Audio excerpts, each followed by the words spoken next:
يوم يفر المرء من أخيه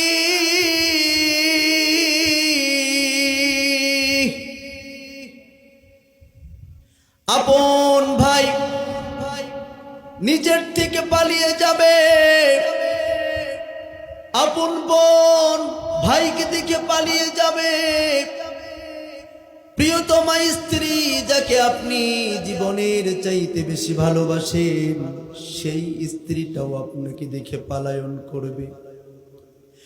সেটি এমন একটি দিন আসবে যেই দিন যেই বাবা সন্তানের জন্য মাথার ঘাম পায়ে ফেলেছে, সন্তানের জন্য দুপুরে খাই নাই, সকালে খাই নাই, তারপরেও সন্তানকে দেখা মাত্র পালিয়ে যাবে।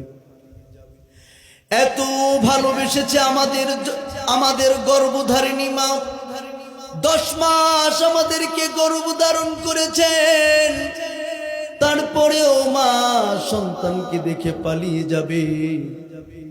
সেই কঠিন মুহূর্তে ওই সূর্যটা 13 লক্ষ মাইল দূরের সূর্যটা যখন মাথার উপরে চলে আসবে, মাথার মগজগুলো টকবক টকবক করতে থাকবে। আল্লাহর নবী বলেন কামিকদারি মিল,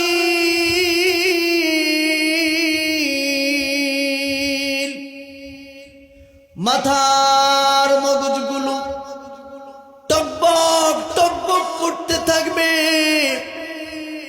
কানের ছিদ্র দিয়ে বেরিয়ে যাবে, নাকের ছিদ্র দিয়ে বেরিয়ে যাবে,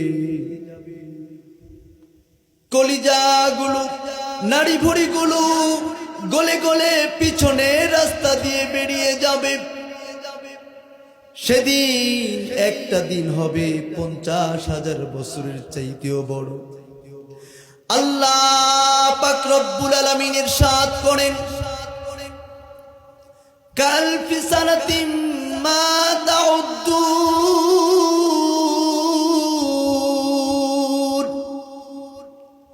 আল্লাহ পাক ইরশাদ করেন সেদিন একটা দিন হবে 50,000 বছরের চাইতে বড়। বলেন আল্লাহু আকবার।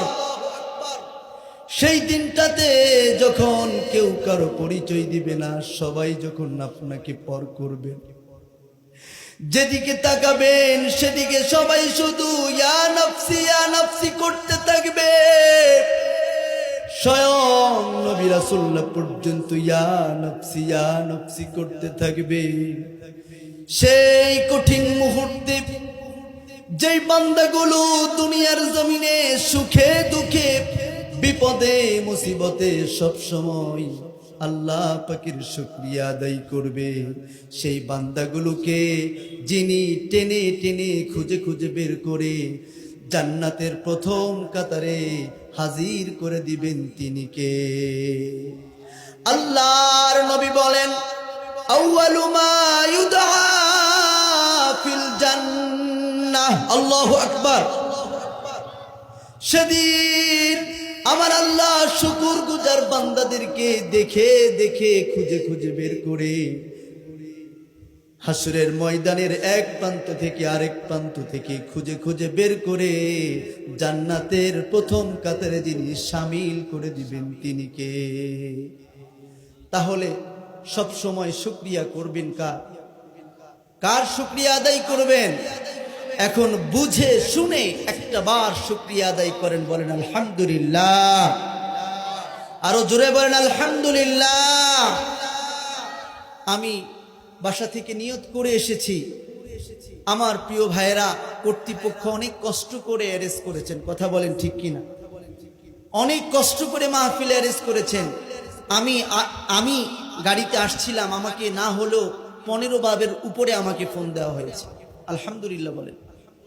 আপনারা এসেছেন অনেক কষ্ট করে আসতে দেখছিলাম, আমার প্রিয় মায়েরা বোনেরা অনেক কষ্ট করে কাজ ফেলে রেখে আসছেন কিছু নেওয়ার জন্য, কথা বলেন ঠিক কিনা? কিছু নেওয়ার জন্য আসছেন। আমি নিয়ত করে এসেছি একটা কোনো ফালতু কথা বলবো না ইনশাআল্লাহ। আপনারাও নিয়ত করে বসেন কিছু নিয়ে যাব ইনশাআল্লাহ।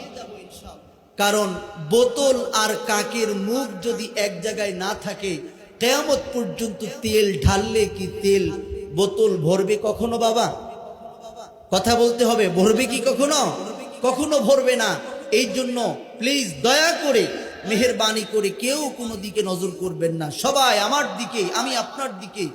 আপনার ক্লাসে বসেছেন, আমি আপনার টিচার হয়ে এখানে বসেছি, আমি কিছু দিব, আপনারা কিছু নিবেন, এই নিয়তেই তো আসছেন নাকি? আল্লাহ উভয় কি কবুল করেন, সকলে বলে আমিন। আরো চিল্লায় বলেন আমিন।